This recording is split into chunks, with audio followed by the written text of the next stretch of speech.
I'm Mathew Kerbis, the subscription attorney, and this is Law Subscribed, your dedicated source for all things subscriptions and the law. Thank you to my sponsors. See links to them in the show notes. Everything discussed is only for educational and entertainment purposes. Enjoy the show. Welcome back into what is one of the final episodes of this joint series between A Different Practice and Law Subscribed. It's been a phenomenal run. And, if we can come up with more topics, and if we hear from the listeners, we'll keep doing these things. But, we have come up with a bunch of topics, and it's been fun to cover them. And in particular, we've saved this one for one of the last ones because it's one that Lauren and I also still need to work on, but we know we need to work on it. And because we don't want you to just have imposter syndrome out there and think I know I need to write down my standard operating procedures, but you don't because you're a true solo. And who's following them anyway, right? You have them. They're in your head. Well, that's what we're going to be talking about today. We're going to be talking about our standard operating procedures for how to run a law firm in 2025. So that way the AI can transcribe it and Lauren and I can actually have written standard operating procedures. Lauren, did I summarize that right for everybody? That sounds perfect. All right. Well, as we like to do here, the co-host that introduces the topic just kicks it over to the other co-host so that I don't have to be the one who talks about how I have very few actually written out standard operating procedures first. Lauren, I'll let you talk about that and also share the things that would qualify for standard operating procedures, regardless of whether there is an actual written checklist yet or not.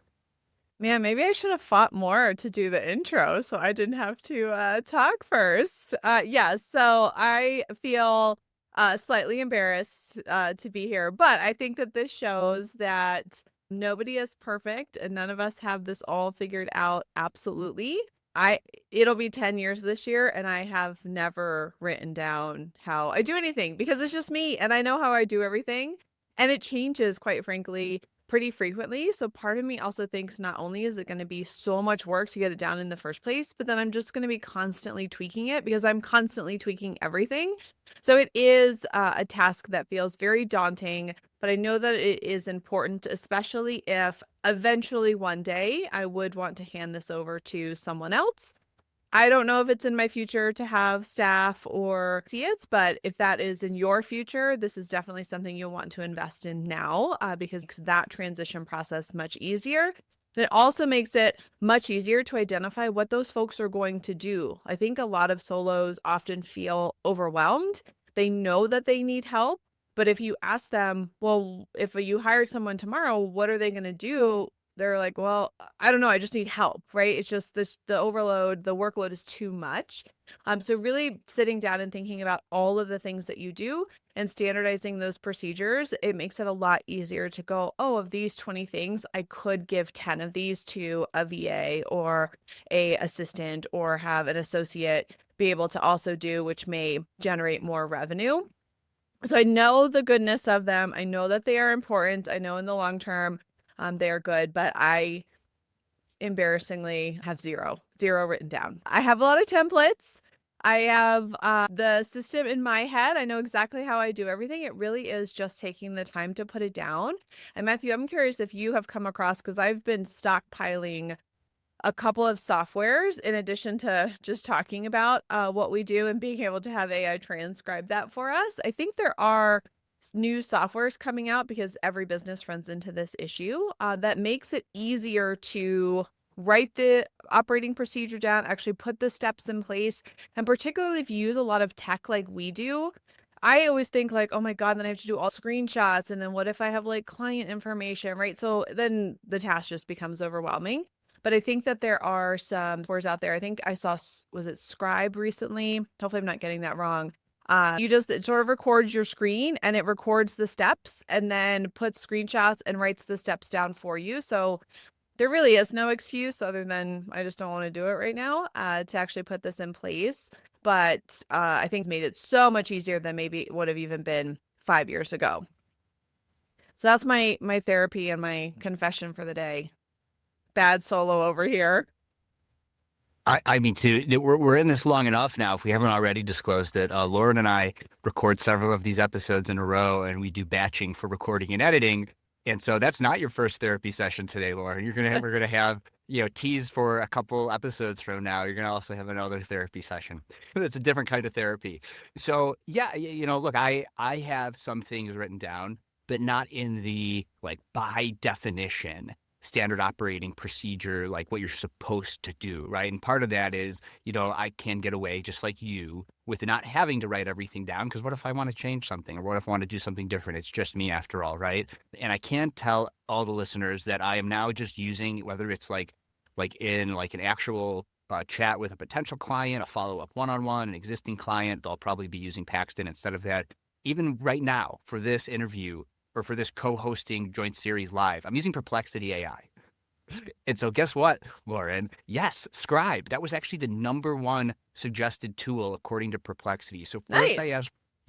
first I asked Perplexity Pro, like, what is a standard operating procedure, right? And now, of course, what it did is it rephrased my what question into explaining what a standard operating procedure is, because it takes your bad prompts and it makes them better. And so, yeah, I mean, the Perplexity definition, which is synthesized from all of human knowledge on the internet, at least in the English language, is a detailed written instruction that outlines the steps necessary to complete specific tasks or processes. I mean, I think that's a pretty good definition. Lauren, do you agree with that? Yeah, spot on. Yeah, so I have mental standard operating procedures mostly. And, Correct. and just to have a list isn't necessarily an SOP, right? So like, it was maybe in our previous episode, we talked about outsourcing. And like, I have that list of like 28, 30 things that I would have an outsourced like legal extern do. And they're not even going to be able to do all of it probably in like the 3 months that they'll be working with me. But that's not even a standard operating procedure, right? Those are just tasks. Those are just things to accomplish, right? And I think with a Perplexity, with your preferred AI tool, like what you could do is you could even just take a task that you do, like client intake, for example, and you could say, all right, here's what I do for client intake. Help me create a standard operating procedure for this for a solo practice law firm where it's just me who's going to be doing the SOP. And I think that AI could really leverage that. I mean, look, like we're joking, but I'm serious. I'm taking this transcript, Lauren, and I'm going to make sure that like we turn this podcast episode for us into SOPs for us, right? So like and I'm going to give a real world example that actually just happened for the second time only in 3 years, where I had to refund a client. It happens. Look, it's going to happen, right? One of the reasons I only charge $20 a month and $50 a page is that people understand that I think they're still getting a great value. So even if it's not perfect or exactly what they want or had in mind, which we've also talked about, there's this cognitive disconnect between, lawyer expensive, high quality legal services, and I'm trying to provide affordable legal services that are still quality, but it's not your white glove experience when you're paying 10 times, to some other lawyer what they're paying me, and you're paying it in arrears and you don't know how much it's going to cost until the services are already done. So, but every now and again, like I knew this was going to happen, that I'd have to, do a refund in a couple circumstances. The other refund, the previous one, was I took on a client. I told them in the beginning, I really don't think I can help you with this. It's really outside my expertise. I tried to do a fixed fee price based on the thing applying AI. And this was like over a year ago now. And the AI is much better now. I could probably do it now with legal AI.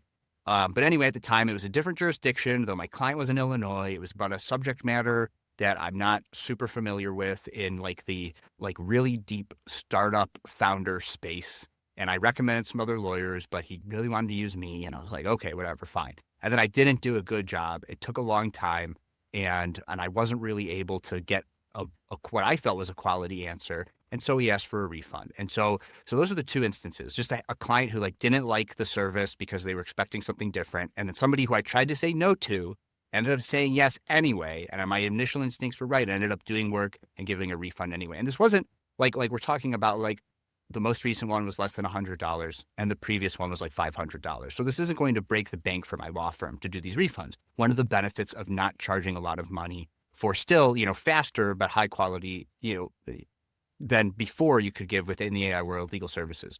So I did do those refunds. So my standard operating procedure for something like that is, if you feel you need to give a refund or the client asks for a refund, it doesn't matter about the facts. You refund them, you apologize that the service was not satisfactory, and you wish them well. Because it's just not worth the fallout of bad reviews, bad word of mouth, whatever, even if you did spend a lot of time and you have to refund a lot of money, sure, you might be able to do partial refund or whatever, but put yourself in the shoes of the consumer.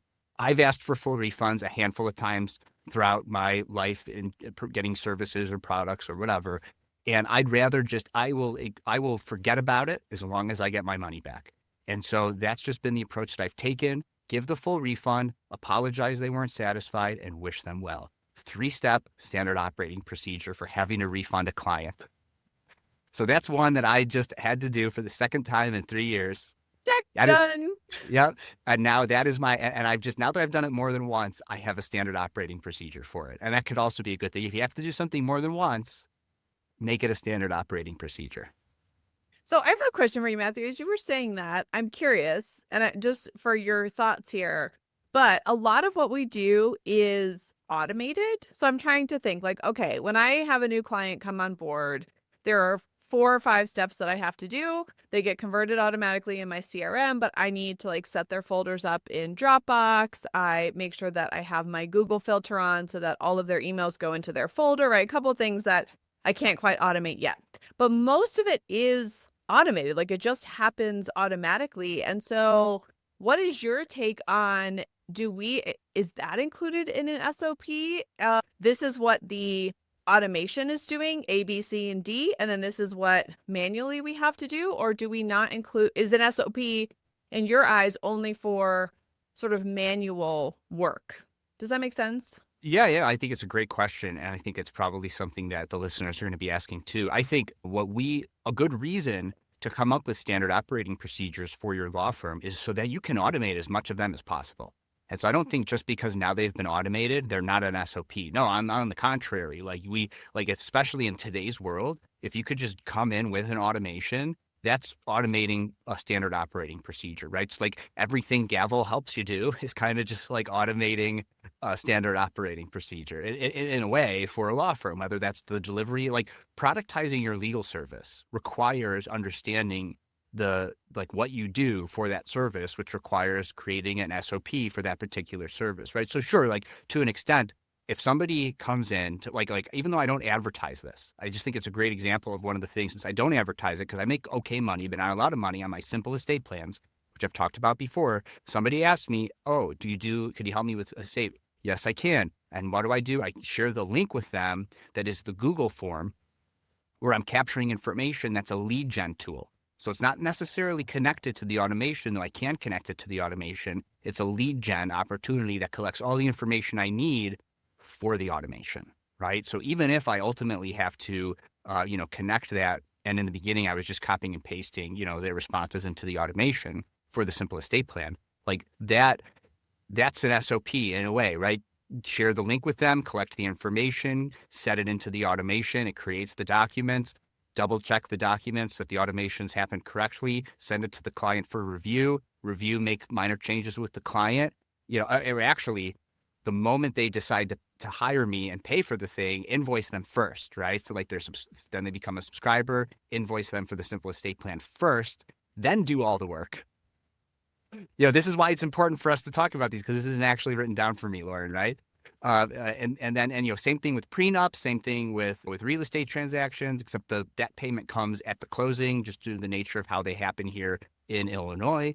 So a lot of that stuff is all automated. And even now, if I'm getting like a new contract from a client to review, and I haven't seen this contract before, it's upload it to Paxton in that client file, open the analysis module in Paxton, and provide it with a prompt that explains which party I represent, what I'm looking to do, and to do its first round review and identify the most problematic clauses for the client that I represent, right? And so and then from there it is a little bit kind of loosey goosey, right? It's like, okay, well, it depends on what the things say, but even after that, I know it's my standard thing to say, okay, for these 5 clauses or however many I've identified are actually relevant, let's rewrite them so that they favor my client. And that's what I prompt the technology to do. It does that. I put it in a red line in a Word document, because let's be real, if there's another attorney, they're using Word. I prefer Google Docs. And so it's a little bit manual there. And I don't know if I want like if you're using Spellbook, that's a plugin inside of Word. And you could probably ask Spellbook to do the same thing the way I'm using Paxton, and it will just redline it for you right in there. and I'm sure Spellbook is great, but it's a GPT wrapper, and Paxton is a GPT wrapper with a proprietary legal large language model. I just find that the output I get from Paxton is better, even if there's some manual copying and pasting back and forth. Well, what this ultimately results in sometimes is just block replacements of contracts rather than a fine-tuned red line. But for the types of deals I'm working on, that's fine. We're replacing this section with a different section. And sure, there might be could I've just replaced a few words? Yeah, but I'm just going to copy and paste the whole thing, and you'll see that it's a different paragraph, right? So that's how that's my SOP for analyzing and revising contracts. Pretty straightforward of a process. And I don't have it written down because it's straightforward. But now, thanks to this transcript of this episode, I will have it written down.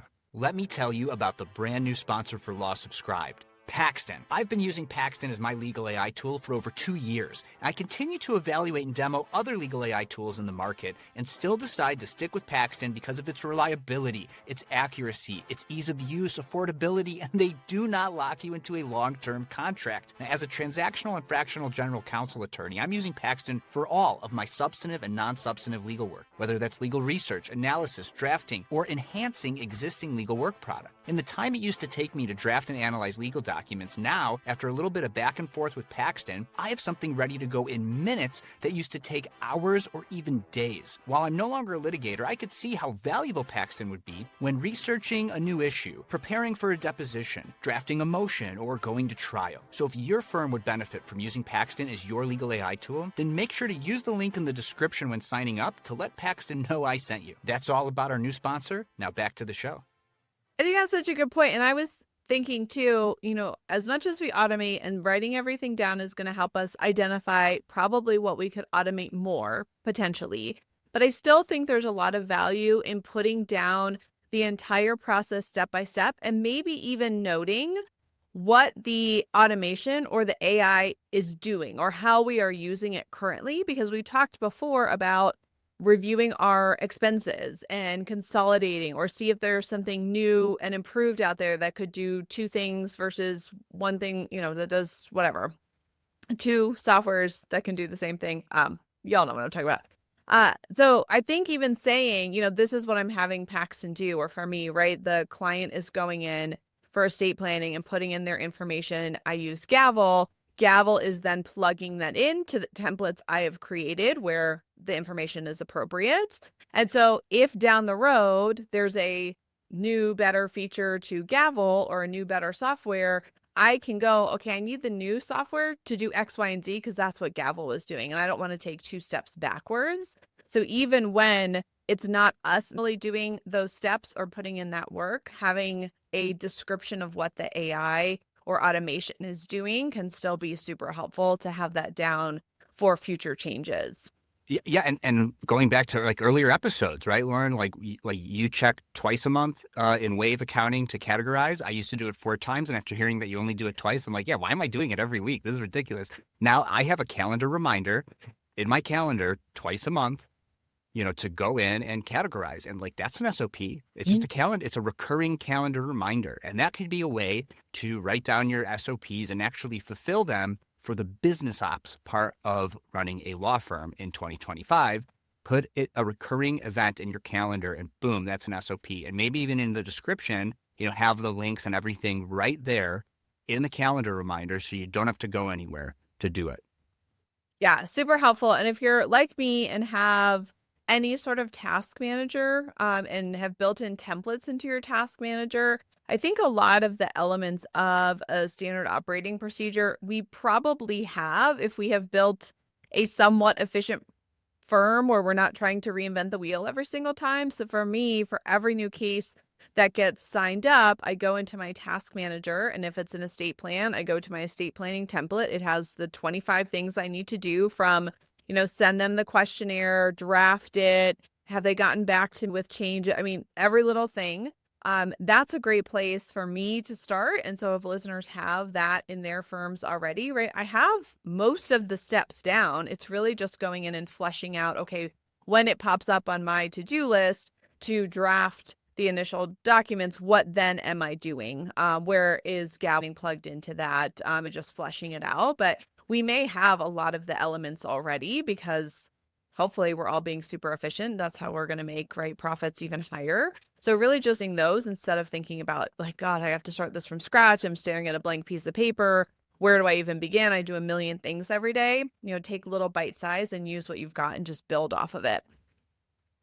Yeah. And so I want to bring us back to like the tech tools that could help us, since that tends to be we're always talking technology here. You mentioned Scribe, and that's interesting. Now, what I also did when I asked that question to Perplexity, I asked what software solutions help to create and maintain standard operating procedures, and Scribe was one of the ones that it suggested. So Scribe, Document 360, Process Street, Trainual, like manual, but it's train, Tallyfi, Dozuki, Way We Do, Sweet Process, and Cluzo.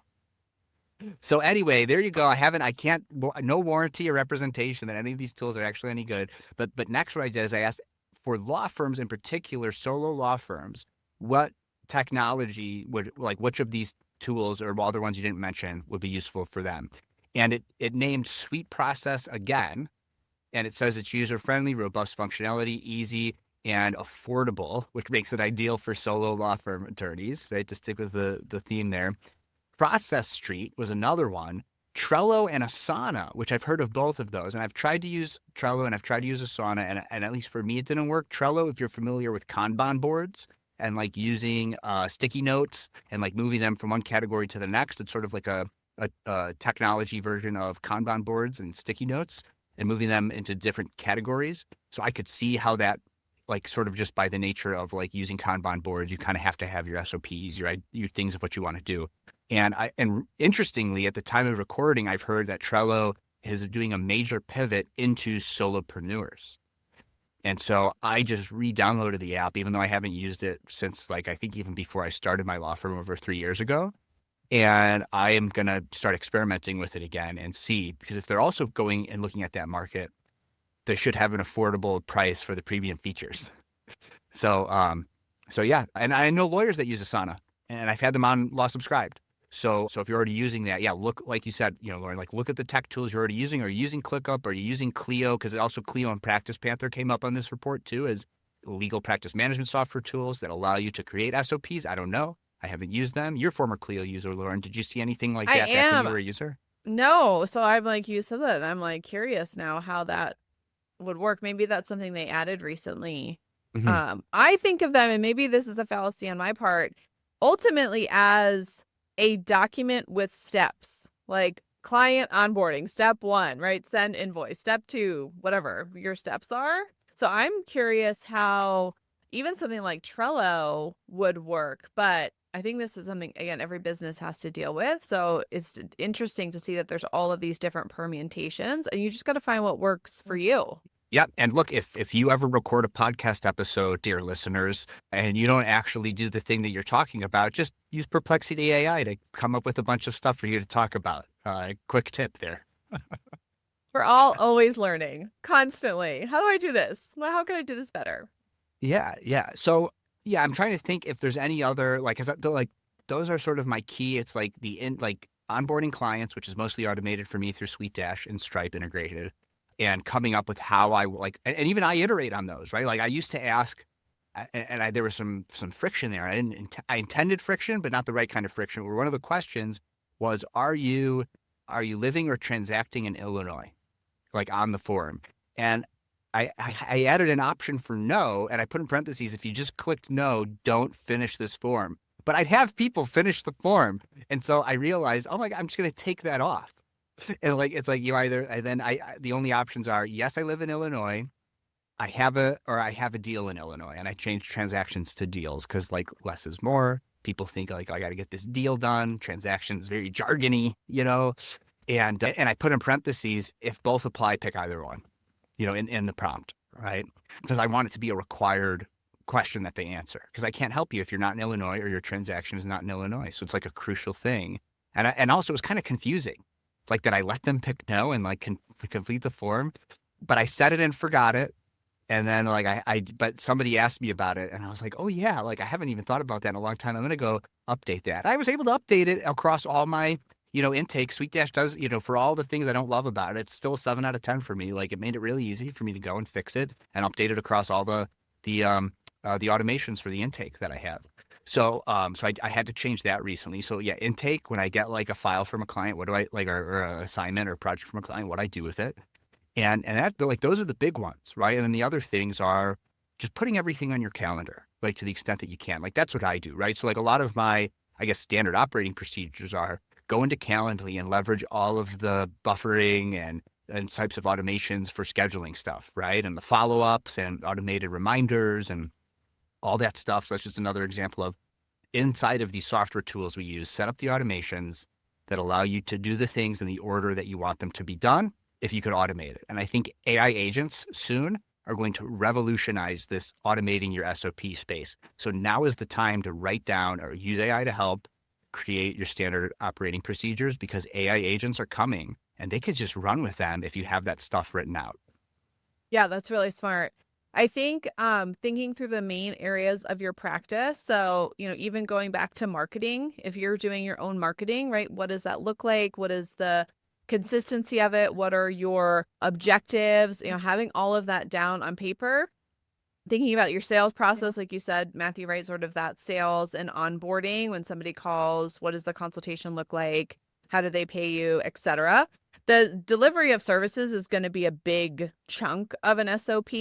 And it's going to have different main sections depending on your practice area. So, Matthew, for you, it's business and maybe estate planning and prenups, right? So I have probate cases and some uncontested family cases and estate planning and prenups and tax. So if you have a wider range of practice areas, you're going to probably have a bigger section of the delivery of service, but really going through and thinking, what do I do when a new estate planning client comes in? And if they're just a will-based estate plan versus a trust-based, like, is that different?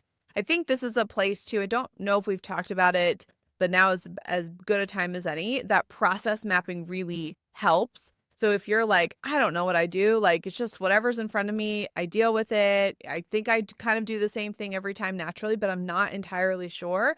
It really helps to sit down and process map and just kind of decision tree out what happens from somebody calls my law firm or somebody books a consultation. Okay, what's the next step? How do things kind of go right? Like, what do you expect to happen? You have the consultation, right? But there are times where other things are a possibility. What happens if they cancel the consultation? Do you want a follow-up email? Do you want to give them something that says, hey, no problem, you can reschedule, or here's more information about our firm in case you need help in the future? So kind of sitting down and process mapping, I think, could be the first step if you're more of a visual person, of thinking about how everything goes and then being able to put words and actual step-by-step to each of those parts. But, you mentioned, Matthew, just the business itself too. How are you dealing with finances? How frequently are you doing that? What are you doing every time you sit down and do that? Make sure that you have all that in place. And just kind of looking at the year end or maybe biannual things that you do as like a review, right? What does goal setting look like? What does tech evaluations look like? All of that, right? Getting that down on paper. If you've already got it in your calendar, that's awesome. But putting it down in terms of what are you looking to do? What are the objectives? So it's just the delivery of services, but the whole running of the machine, right? The whole operation. Yeah. And I'm so glad we're doing this, Lauren, because it's forcing me to think about stuff. So I'll leave folks with my final SOP that they could take and use too, or they're adapted to their practice. And that is, and this is like sort of like if I have like an umbrella SOP that like just helps me run my firm. And that is whenever I get an email or a message or however I'm getting it from the client, an assignment of a project or a thing to do, it goes on what I have as a time block list, where it's all the things I need to time block to do. And I have recurring things on that list that I might not want to set a recurring calendar reminder for because I want some flexibility on my calendar. And I've been looking for an AI tool to solve this problem. I thought I found one in Before Sunset AI, but Before Sunset doesn't actually use AI to time block. It helps you create the to-do list, which is like not what I wanted it to do. And I emailed them and said, hey, I thought like, anyway, the point is I'm probably going to be asking for partial refund from Before Sunset. But this is a manual process. It doesn't take a lot of time because like as things come in, I almost always have that tab open. It's just a Google Doc. I'm sure I could be more, techie about it, but I'm already pretty techie in a lot of other ways. So just a time block list in a Google Doc that I add to throughout the day if there might be some assignments. And then at the end of every day, I have a calendar reminder that's like, okay, and it's at 8:30. So it's after, the kid is down to sleep, had dinner, all that stuff. Sit down for 10 or 15 minutes, look at the list, and figure out for the next day where I could time block some things. And I try to, and I also with Calendly, I don't let anybody book within, 24 hours, really it's 12 hours of that time, like starting at 8 p.m. So that way I know everything that I could plan it around scheduled calls for the following day. And that's it. And so that's like an SOP is as throughout my day, as I get potential assignments, add it to the list. At the end of my day, prioritize what's important and assign myself things in certain time slots the next day. And so that's an SOP I definitely need to write out because I'm doing it almost every day anyway. That is such an interesting, unique take on time blocking that I have not heard. And that makes so much sense. I've really struggled with time blocking because our lives don't work that way and running a business doesn't work that way. But that is a really great way to be able to do it and still have that kind of deep work time, but then choosing, here's my list of things that I need for that deep work time. What am I going to do, tomorrow? What's at the top of the list? So I like it, Matthew. That's brilliant. I appreciate it. Honey, hey, can you come here? Lauren just said I'm brilliant. Oh, I could just share this episode when it's live. Speaking of our He honeys, already knows that. right? I don't know. It's always great to hear it from an unbiased third party. Speaking of our honeys, though, Lauren, how about you tell folks about next episode? Yeah, so we're going to take a little bit of a zoom out because we don't run our businesses in a vacuum in our lives. I like to think of my business as a life-first business, right? It's there to support the type of life that I want. So in the next episode, we're going to talk about how we came to that for each of ourselves, like personally what's important to us, how our business helps us support the values in our lives that are important, how it helps us with parenthood, how it has made parenthood more challenging, how parenthood has made business more challenging, just all of that so that you all know that this is a very fluid approach, right? You're not going to just shut off your business brain and turn on your life brain. It all happens all at once. So we'll give some insights into how we think about that, how we approach it, what some of the wins have been, what some of the challenges have been. So stay tuned next time as we have another therapy session, and we'll see you all then.